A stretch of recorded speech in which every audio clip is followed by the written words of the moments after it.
Good afternoon, everyone. My name is Colonel Z-Man, and the SCP I'm going to be looking at today is SCP-030. Object Class, Safe. Special Containment Procedures.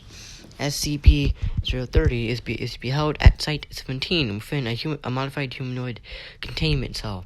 Minor adaptations to accommodate its stature, such as appropriately scaled workspace and chair, are to be included. Lighting within the cell may be altered upon request of SCP-030 to a maximum of 2,000 lumens via a simple dimmer switch. Should the need to render SCP-030 arise, staff may extinguish the lighting from the exterior switch and draw blackout curtains as necessary. Standard night vision equipment is available for observation of SCP-030 in its inert state. SCP-030 may request materials for personal research every 90 days. All previously requested materials are to be collected and destroyed prior to delivery of new materials. All materials are to be evaluated and screened by both research and security staff. SCP-030 is to be denied access to any modern scientific journals or texts, and fiction is to be restricted to works produced no later than 1623 CE to preserve the integrity of its innate knowledge. Staff wishing to consult with SCP-030 in writing are to place a formal request, document number 030-RS/B, with the supervising researcher on duty. All correspondence is to be retained. Staff wishing to consult with SCP-030 in person are to submit a formal request to the site management. Documents 030-RPA 17-030A at least 3 days prior to their preferred consultation date. All consultations are to be recorded and retained. Senior staff may request SCP-030 be temporarily removed from its containment for a maximum of 1 hour to provide observational insight into non-restricted materials or events within Site-17. Under no circumstances is SCP-030 to leave the confines of Site-17. Requests must be presented in person to site management and security staff at least 3 days prior to their preferred observational release date. All observational release events are to be recorded and retained. SCP-030 has been equipped with a tracking device, inventory control code number 030-17-1, so its location within Site-17 may be determined precisely at any time. Description: SCP-030 appears to be a hairless, genderless, gray-toned human, 71 centimeters, 28 inches in height, and weighing 12.70 kilograms, to British stone in antiquated measure. Its solid blue eyes lack a discernible irises or pupils, and resemble small-cut sapphires. SCP-030 possesses an androgynous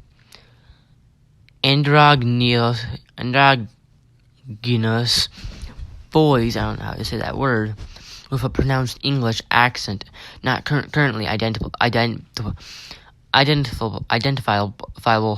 as specific to any modern region. It is able to converse, read, and write in ancient Greek, Latin, Italian, English, Spanish, and Portuguese, as well as 2 additional languages that have not been yet identified, despite SCP-030's insistence that they should be common knowledge. SCP-030 has also demonstrated knowledge of roughly equivalent to that of a 17th century CE academic. In addition, SCP-030 has demonstrated knowledge on these topics along research lines that do not appear in the historical record. These alternative or entirely unknown approaches to research in the natural sciences are one source of SCP-030's utility in consultation. SCP-030 remains active while a 15 lumen source of light or greater is within 1.5 meters, 5 feet. In the absence of light, SCP-030 becomes inert, apparently losing consciousness and showing no outward signs of life. Within 5 to 10 seconds of being re-exposed to light, SCP-030 becomes active once more, appearing to come out of a light slumber no matter how long the period of inactivity has been. SCP-030 does not appear to require these periods of inactivity, as a human would require to sleep, and has expressed a desire to remain active as often as possible. Biopsy analysis of SCP-030 remains inconclusive. While clay is native to the English counties of Kent, Surrey, and Greater London make up the majority of its structure, traces of Mandragora officinarum, i.e. mercury, in human blood, have been found in each sample taken. SCP-030 has expressed that full exploratory surgery to determine its workings would potentially end its existence. Samples removed from SCP-030 do not regenerate, and sampling is currently discontinued to preserve its integrity. Although SCP-030 can be damaged, it does not appear to feel pain and will simply remold any portion of its anatomy that experiences deformation. Notably, SCP-030 cannot be molded directly by human hands, though any number of tools may be used to alter its surface. SCP-030 does not respirate, requires no sustenance, and produces no waste, although does infrequently request a bath. SCP-030 refers to itself as aerial and regularly requests that its staff do the same. Questions regarding how SCP-030 was created by whom are routinely answered with the seemingly root statement. I have been asked to forget that bit of information. Terribly sorry. SCP-030 delivers its response in the same tone and cadence each time any question regarding its origin or creator are presented. Given its composition and location of origin, a link to the chemists of Al-Ghada is suspected. SCP-030 was discovered 6/12 blank during a mandatory archaeological survey within London's Mortlake district, pending construction of a car park. It was buried approximately 2.7 meters, 9 feet below street level, contained in a small stone sarcophagus.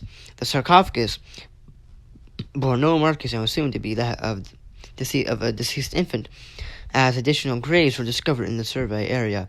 The sarcophagus lid was shattered during the excavation, exposing SCP-030 to daylight.